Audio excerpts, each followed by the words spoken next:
Bonjour à toutes et à tous et bienvenue sur le podcast Fly with Mel. J'utilise ce podcast pour parler de mes voyages, de développement personnel et de toutes les jolies histoires que je peux écouter à travers mes rencontres. Et parce que je suis persuadée que chaque personne que l'on rencontre a quelque chose à nous apprendre, je vous invite à garder votre cœur, vos yeux et votre esprit ouverts sur le monde. Je vous souhaite un très bel épisode et bon vol!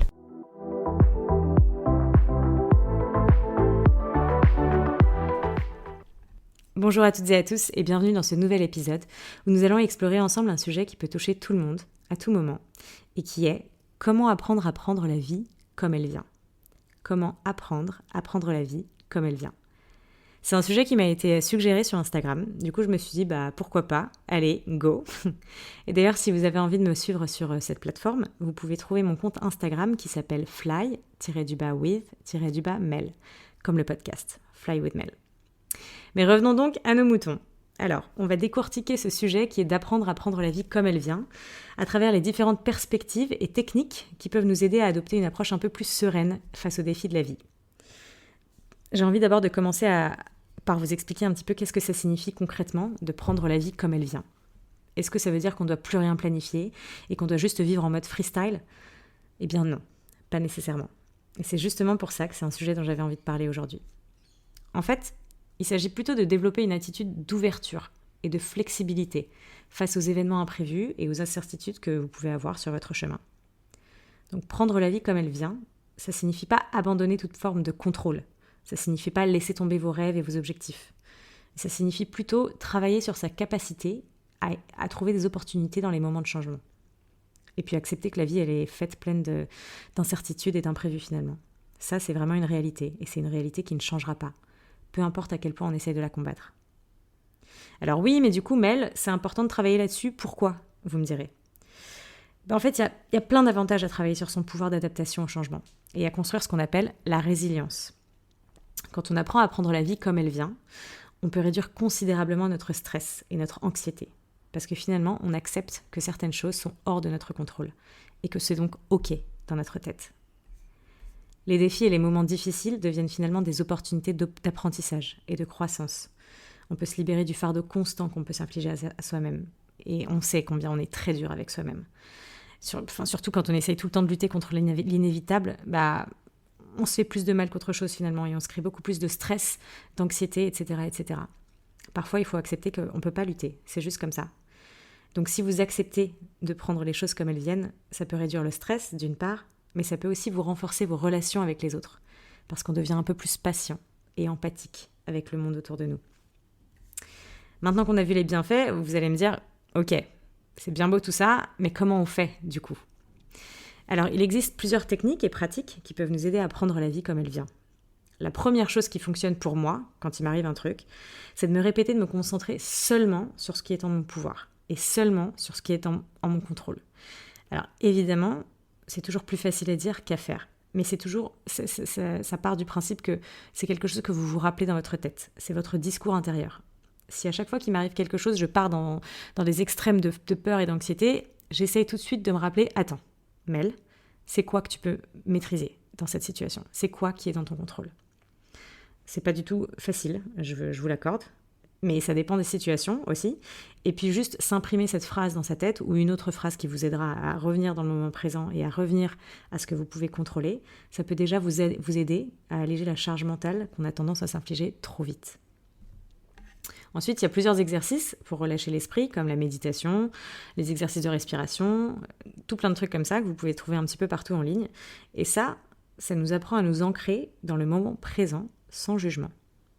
Ça veut dire que vous allez revenir à ce que vous avez actuellement en votre pouvoir, dans vos mains, ce qui se passe, et aussi à juste prendre conscience qu'il y a plein d'autres choses qui vont bien dans votre vie. Il n'y a pas seulement le problème qui vient de vous arriver. C'est juste remettre les choses en perspective et pas tout de suite partir dans les extrêmes quand il vous arrive quelque chose. Ça vous permet d'accepter les choses telles qu'elles sont aussi, et sans résistance. Il y a aussi la gratitude, qui peut énormément aider, parce que ça implique de se concentrer sur ce qu'on a, sur ce qui est déjà là, comme je vous disais juste avant, plutôt que se concentrer sur ce qui nous manque. Donc ça nous aide à changer notre perspective, vous voyez, sur ce qui vous arrive.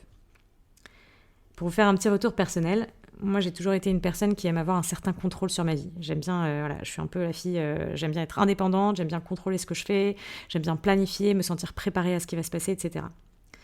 Mais du coup, après avoir traversé une période de changement majeur dans ma vie, j'ai réalisé que la résistance constante que j'avais, ça faisait que aggraver mon stress. Donc j'ai commencé à pratiquer des exercices de respiration. Je ne suis aucun programme spécifique. Je veux vraiment appuyer là-dessus. Il n'y a pas de bonne façon de faire. Il y a une seule bonne façon de faire, c'est la vôtre. Donc il n'y a pas de recette miracle, en fait. C'est ce qui vous fera du bien à vous qui fonctionnera, c'est tout. Vous pouvez prendre des exemples un petit peu partout, vous pouvez essayer de voir ce que font les autres, mais à la fin du compte, c'est simplement ce qui fonctionnera pour vous, qui fonctionnera sur le long terme.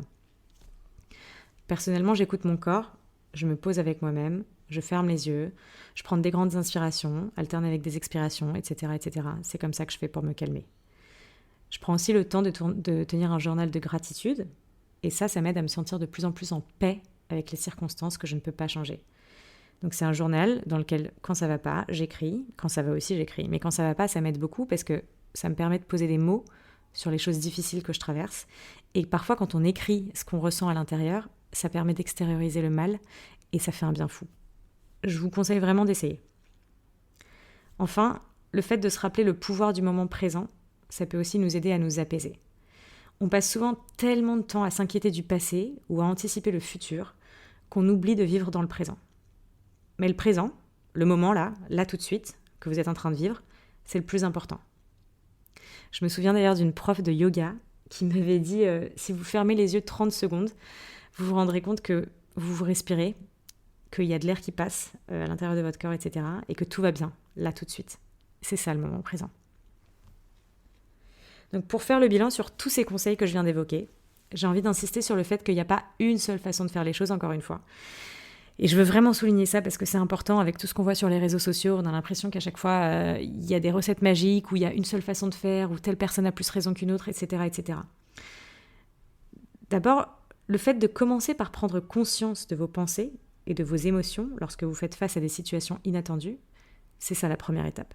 C'est comme ça que vous allez pouvoir regarder un petit peu ce qui se passe à l'intérieur de vous, ce que vous vous dites, quelle histoire vous vous racontez, dans quels extrêmes vous partez, et finalement revenir à la réalité et comparer. Comparer ce que vous pensez à la réalité. Et vous dire des choses par exemple comme est-ce que vraiment le truc extrême que je mets dans ma tête, ça va vraiment arriver ? Ou est-ce que je suis en train de me faire une montagne pour quelque chose qui n'en est pas une ? Ça part un petit peu comme ça. Ensuite, vous pouvez faire ce que j'évoquais juste avant, en pratiquant des exercices de respiration profonde pour vous calmer, pour calmer votre corps et votre esprit, et pour prendre du recul sur une situation particulière. Vous pouvez aussi aller faire des choses ou des activités qui vous apportent de la joie. Donc du sport, de la peinture, des trucs créatifs ou autre chose, n'importe quoi qui vous fait de la joie. Si c'est aller passer du temps avec vos enfants, vos amis, quelque chose qui vous apporte vraiment de la joie, mais pas quelque chose qui vous permet d'échapper à votre réalité. Attention, il y a une différence. Si vous me dites « Ok, je vais aller faire la fête et boire de l'alcool et je vais oublier », non, votre situation elle va revenir demain. C'est plus quelque chose qui va vous procurer de la joie intense et pure. Je vous conseille aussi d'être patient avec vous-même. Et surtout, n'oubliez pas que c'est un processus continu. Ça n'arrive pas en un claquement de doigts. Ça prend du temps de demander à votre cerveau de changer de direction, et ça prend du temps de changer et d'avoir de nouvelles habitudes. Donc soyez patient avec vous-même. Voilà donc pour le message de cet épisode, d'apprendre la vie comme elle vient. La vie comme elle vient, c'est un voyage intérieur. C'est une pratique qui demande du temps, qui demande de la patience et qui demande de la persévérance. Ça ne va pas arriver en une nuit, voilà. J'espère qu'après avoir écouté ce podcast, vous allez peut-être commencer à pratiquer des nouvelles choses dans votre vie, mais soyez patient avec vous-même parce que ça ne va pas arriver du jour au lendemain. D'ailleurs, je crois qu'on dit qu'une nouvelle habitude se met en place dans notre tête après 21 jours. Donc voilà, c'est une première étape d'essayer d'être persévérant. Si c'est changer votre discours intérieur et vous dire que ça va aller, il va falloir vous mettre un petit peu un coup de pied au cul, entre guillemets, pardonnez mon français, mais il va falloir se dire ça pendant 21 jours et le continuer. C'est pas en 2 jours que... voilà. Et à mesure que vous prendrez conscience de toutes les choses qui se passent à l'intérieur de vous et que vous essayerez de changer votre perception sur les choses et les situations qui vous arrivent, vous allez commencer à découvrir une nouvelle liberté et une paix profonde. Alors je vous encourage à accepter ce que la vie vous envoie et à trouver la joie dans chaque moment, qu'il soit doux ou difficile. Et surtout, n'oubliez pas, prenez soin de vous. Si vous avez aimé cet épisode, n'hésitez pas à le partager avec quelqu'un qui aurait besoin d'entendre ces mots. Vous pouvez également me donner un énorme coup de pouce en vous abonnant à ma chaîne ou en laissant un commentaire sous ce podcast. Je suis super ouverte au retour et ça m'aide vraiment beaucoup d'avoir vos feedbacks. Ça me permettra d'améliorer cette chaîne et de faire grandir encore plus ce podcast au maximum. Et puis si vous avez envie d'en découvrir un petit peu plus sur mon travail, n'hésitez pas à suivre mon compte Instagram Fly with Mel. Et moi je vous dis à bientôt pour un nouvel épisode.